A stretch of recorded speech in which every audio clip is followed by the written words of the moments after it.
Las claves de la semana.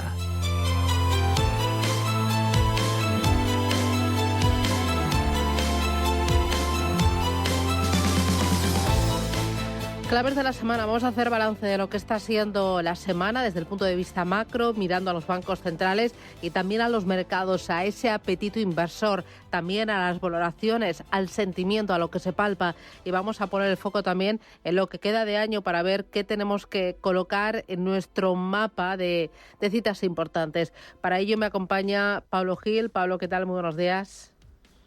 Hola, ¿qué tal estás, Susana? Pablo Gil es economista y creador de contenido de IG. Bueno, esta semana ha sido muy importante porque hemos tenido reunión de Banco Central Europeo, reunión de la Reserva Federal de Estados Unidos, ha sido la última del año y parece que lo que queda claro en ambos casos es que el techo ya se ha tocado, que iniciamos un nuevo ciclo en cuanto a tipos de interés.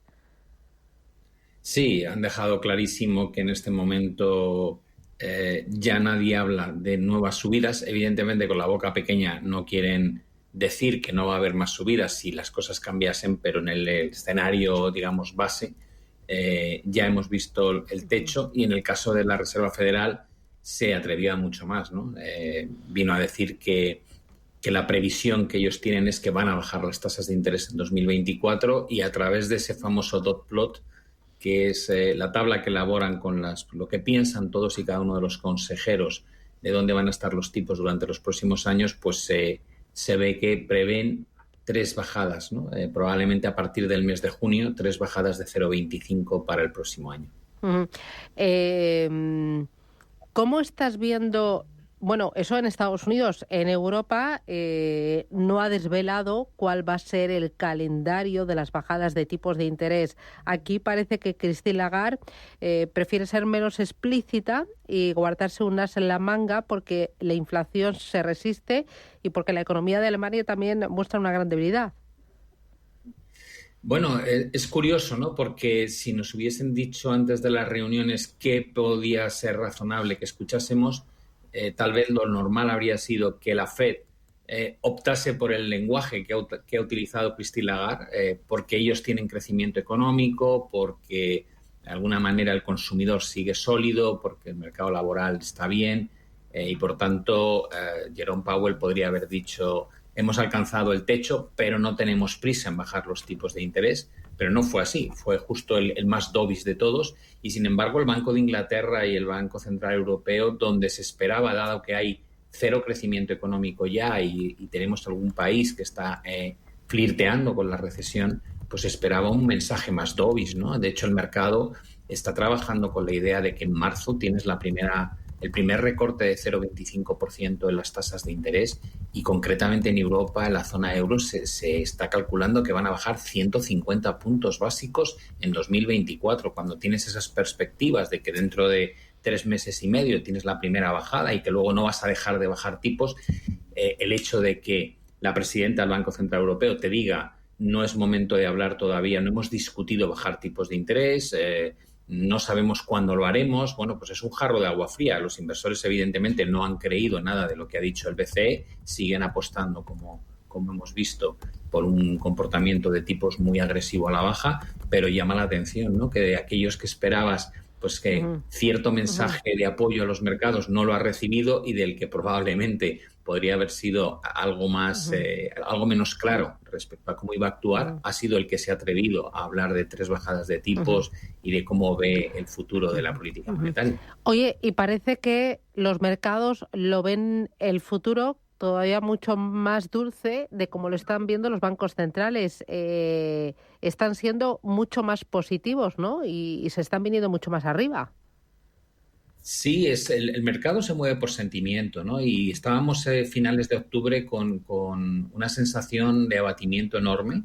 Realmente no ha cambiado nada de octubre a noviembre. Si lo piensas bien, en octubre teníamos una corrección desde máximos de julio de un 10%, llevábamos 3 meses de caída en las bolsas, de repente abres noviembre y el mercado empieza a apoyarse en unos datos de inflación que muestran que sigue habiendo tendencia a la baja, que ya veníamos experimentando la de antes. Vemos que los riesgos geopolíticos no van a más y se forma ahí de repente una una burbuja de euforia que ha provocado uno de los noviembres más potentes de las últimas décadas, con continuidad en diciembre. Es verdad que noviembre, diciembre, enero suelen ser meses que favorecen estadísticamente buenos comportamientos bursátiles, y eso nos está permitiendo, pues en el caso de Estados Unidos, volver a máximos históricos y en Europa incluso superarlos. ¿Qué hay detrás de eso? Bueno, la sensación, yo creo, cuando hablas con los inversores te dicen lo peor ya ha pasado, no va a haber recesión en Europa, si la hay ya la estamos viviendo y 2024, como dice el BCE, creceremos al 0,8, y si hubiese peores datos económicos, tú no te preocupes que te van a bajar mucho los tipos de interés. Esa es la mentalidad con la que se está afrontando, yo creo, el mercado. Y si crees que efectivamente no va a haber recesión económica severa y que la bajada de tipos te va a sacar del problema, pues lo que descuentan son mejores resultados empresariales de aquí a 12 meses. ¿Y por qué está tardando en esta ocasión tanto en llegar a las empresas y también a la economía real el efecto de las subidas de tipos de interés que hemos tenido durante 2023? Esta vez la curva de transmisión ha sido mucho más lenta.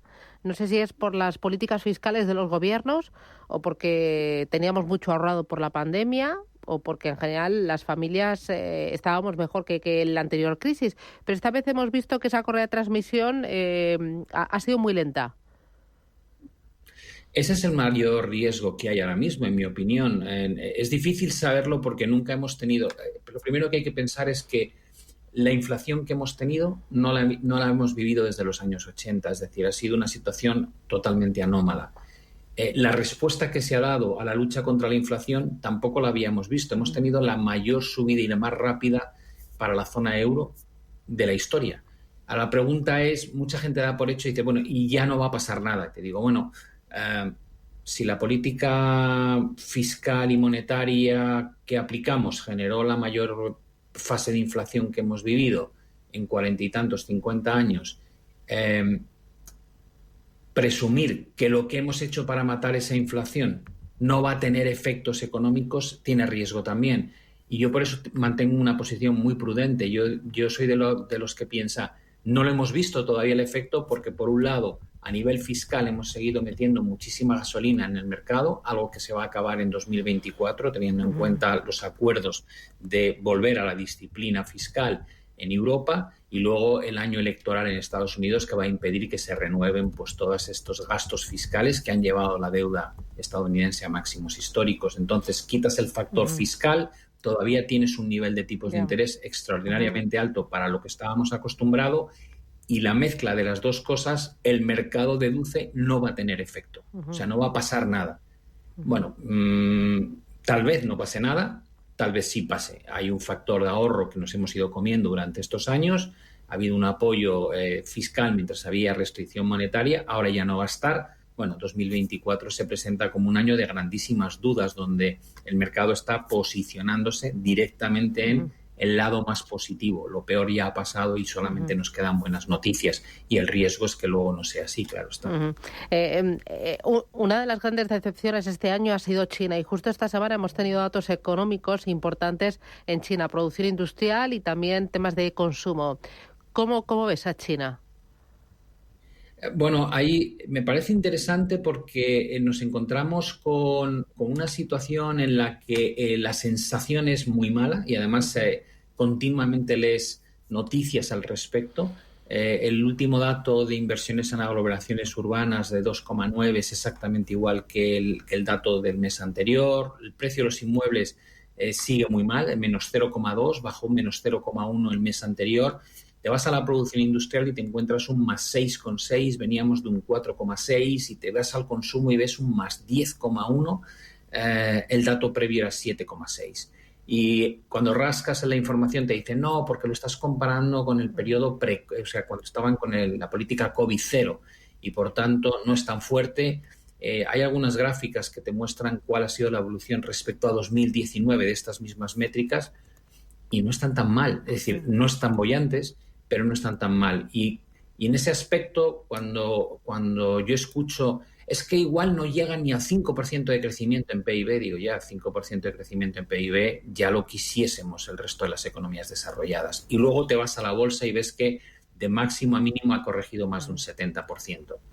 Bueno, pues es un clima. Yo siempre digo que hacer recomendaciones tiene mucho riesgo y sobre todo cuando las haces a medio y largo plazo. Yo es la única bolsa que tengo, la bolsa china a 5 o 10 años vista, con esas valoraciones, con ese entorno, siendo la segunda economía del mundo y con un banco central bajando tipos, bajando el coeficiente de reserva, impulsando políticas fiscales relacionadas con infraestructura, pues es el típico caldo de cultivo como el que vivimos en 2009 en Estados Unidos o en 2012 en Europa. Todo pinta fatal, los precios ya se ajustan a eso que está tan mal y a la vez lo que tienes es cada vez más gasolina inyectada por parte de gobierno y Banco Central para revertir la situación. Suelen ser entornos que, al menos en mi experiencia, dan un muy buen resultado a medio y largo plazo. No apetece nada hacerlo porque el news flow es malísimo en el presente, pero como se suele decir, ¿no? Arriba del todo es con donde no hay que comprar y abajo del todo, que es cuando no apetece, es cuando hay que hacerlo.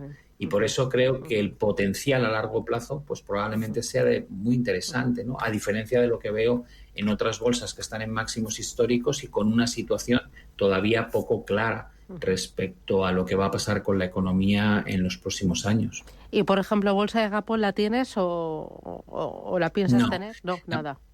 No, la bolsa de Japón, a ver, el tema de Japón es un caso muy particular y tenemos la reunión precisamente del Banco Central la semana que viene. Y digo que es muy particular porque el Banco de Japón es una economía que está en la UCI desde hace 3 décadas. Para que os hagáis una idea, tiene el mismo PIB hoy que tenía en 1992. Decir que una economía como la japonesa no ha crecido nada en 33 años es muy duro.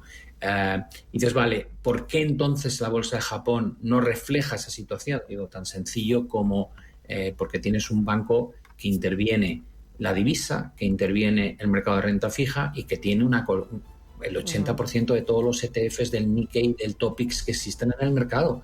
Es decir, los mercados financieros japoneses no reflejan la situación real japonesa. Se habla mucho de la intervención del regulador en China, pero lo de Japón es increíblemente intervencionista.